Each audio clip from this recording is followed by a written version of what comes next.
Dal colle di Superga, Vittorio Amedeo II di Savoia scrutava le truppe francesi che assediavano Torino, una postazione privilegiata per studiare il campo di battaglia. Il suo lungo governo trasformò radicalmente la politica piemontese, rivendicando l'indipendenza del piccolo Stato dalla sottomissione alle potenze straniere, come la Francia, appunto, o la Spagna. L'inizio della costruzione della Basilica di Superga nel 1706 consacrò la vittoria piemontese.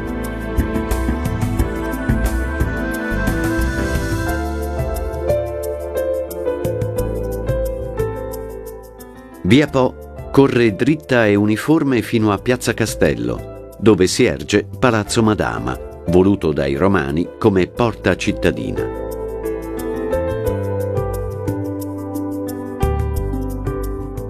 La sua natura, metà fortezza e metà palazzo, dovette presto convivere con l'eleganza del vicino Palazzo Reale, sorto per diventare la nuova reggia dei duchi di Savoia.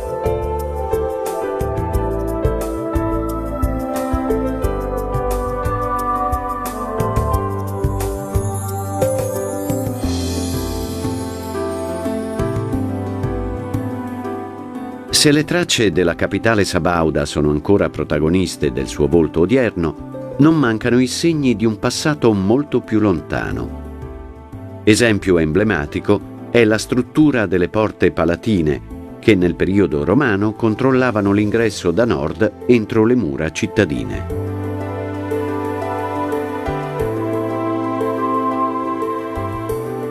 Tra i tanti simboli di Torino svetta la mole antonelliana.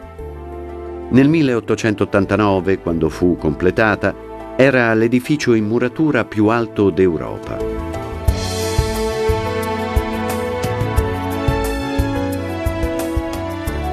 Progettata dall'architetto Alessandro Antonelli per diventare una sinagoga, cambiò nel tempo la sua funzione. La mole è la culla della settima arte. È una moderna lanterna magica. Qui ci si lascia avvolgere dalle più belle emozioni della storia del cinema.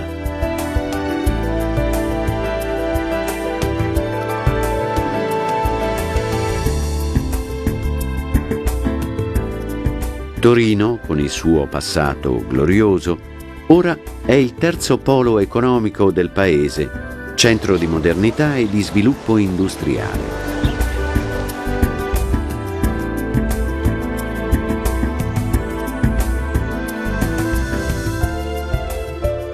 Emblema della sua crescita economica è il Lingotto, nato all'inizio del XX secolo per accogliere gli stabilimenti della Fiat, la casa automobilistica che del Novecento torinese è protagonista e simbolo.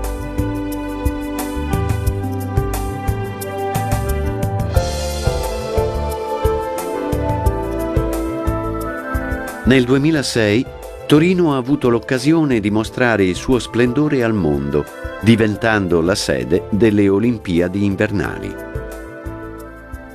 Della 20ª edizione dei Giochi rimane l'arco che sovrasta la ferrovia, per collegare l'area delle gare al villaggio olimpico creato proprio per ospitare atleti e staff.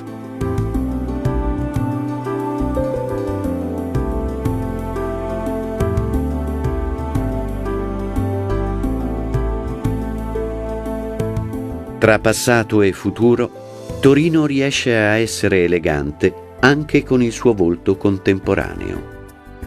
Le nuove costruzioni mantengono inalterata la sua fama di grande città, la prima capitale d'Italia, dal 1861 al 1865.